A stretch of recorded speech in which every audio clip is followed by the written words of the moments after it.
Alright, here's the video review for the Ninja Turtle Classics, BEBOP and ROCKSTEADY. They're starting to hit, I think Toys R Us is the only place I'm aware of that actually carries them in a retail store. There might be some others. But yeah, the same Classics Turtles, the big articulated figures that we got before the main four Turtles. Here's BEBOP and ROCKSTEADY. Supposedly there's more coming. I think they're talking about maybe doing a Krang or a Shredder. We'll see how it goes. Coming in the standard packaging, there's a brief little standard packaging, the box there. And then there's a neat little the history of the original TMNT series and about these characters on the back, which is kind of nice. The figures themselves are actually very nicely sculpted. They're a little bit more menacing, ROCKSTEADY especially, than their old cartoon counterparts, because they were, if you remember, they were kind of bumbling idiots, is a polite way of putting it, is a nice way of putting it here on the old cartoon. And these are sculpted. BEBOP looks a lot more menacing. He's got the narrowed pupil, and they just look more big and buff and bulk. And they've got all kinds of articulation. You got the ball jointed shoulders, not a ball joint, but a hinge and swivel there. Rotating biceps, double jointed elbows, wrist swivel. And it looks like there's even a swivel, a rotating swivel, and then a hinge there as well at the wrist. So a lot of good posability on ROCKSTEADY and ab crunch, something of an ab crunch. His helmet does come off. It doesn't stay on. I mean, it stays on by gravity, but if you turn him upside down, it will fall right off. It doesn't peg on in any way. But it's nice that you can remove his helmet. Hips look like ball joints. I can't see all the way into the joint to tell. They feel like ball joints. Double hinge knees, and then a mid-calf swivel.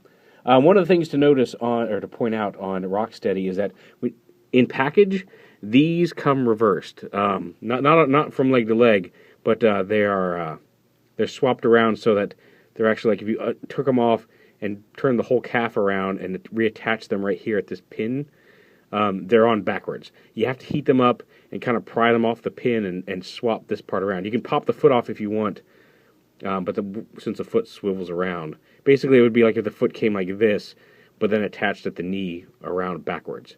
And if you turn them around, they fit much better and they're much nicer. It's a lot of work. There's tutorials online, but just know that you got to fix his calves there. So yeah, they're really cool. BEBOP's the same way. He's got his head movement's limited, but you can turn side to side. He can go up and down a little bit. He doesn't have a huge ab crunch again. The joint is there, but he doesn't have a whole lot of movement in it. It's very tight. But the same ball joint hips, or range of motion in the hips, whether it's a ball joint or not. Double hinge knees, he's got a swivel right here at his ankle.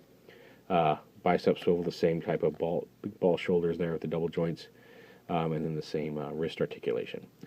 So overall, they've got a good amount of posability in them. BEBOP comes with a drill gun, which he can hold in either hand.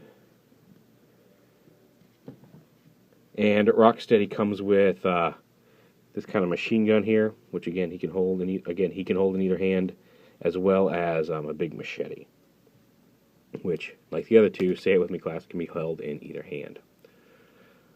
So they're pretty armed up.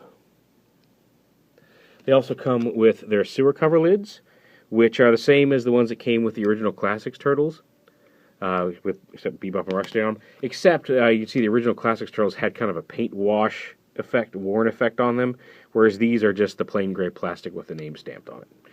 A little disappointing, but not the end of the world. Now, there's really only one major disappointment with these guys, because you're probably buying them to go with your Classics Turtles, and the scale on these guys is like this. So yeah, they're a little. I think technically to the top of their heads, BEBOP and ROCKSTEADY have just a slight height advantage on Michelangelo, not by much, if any. I think it's really BEBOP's mohawk, if anything, that puts him taller than Michelangelo. And that's a little disappointing, because I was expecting there to be more in scale, I guess, with the Turtles, because while I don't think BEBOP and ROCKSTEADY were necessarily huge in the old cartoon, and like any old cartoon, there are scale issues in the animation, but they were definitely bigger than the Turtles. And and here you can see even when you consider that BEBOP's taller, and especially Mikey and ROCKSTEADY there, Mikey has more mass, and that wasn't the case on the old cartoon.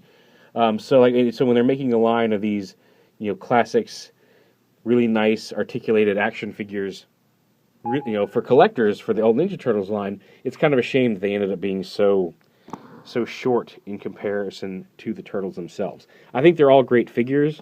The Turtles themselves are worth picking up. They're really, really nice, nicely articulated and nicely designed figures. These guys are as well. They just don't fit, if you want to argue properly, with the Turtles, which is just kind of a shame since they are kind of aiming this line at collectors. I would have liked them to see BEBOP and ROCKSTEADY be maybe an inch taller than they are. So that's one minor disappointment with these guys. But other than that, like I said, they've taken some liberties with the design. They're definitely kind of updated versions of these guys for modern articulation, modern aesthetics. But they're very nicely done, and I really, really like them. I just wish they were taller. So yeah, there you go. There are BEBOP and ROCKSTEADY from the Ninja Turtle Classics line.